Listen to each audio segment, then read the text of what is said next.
How to freshen up your garden water butt.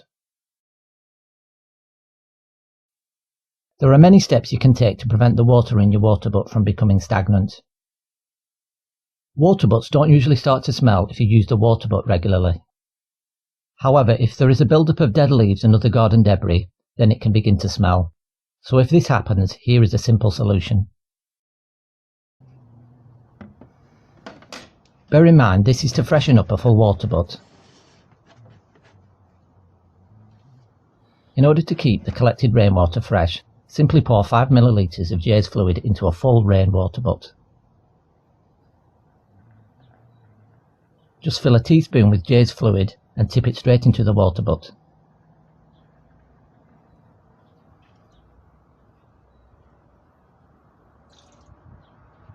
Jeyes fluid is a powerful multi-purpose cleaner and disinfectant that is ideal for a wide range of garden cleaning jobs. 1 teaspoon equals 5 ml. Bye for now.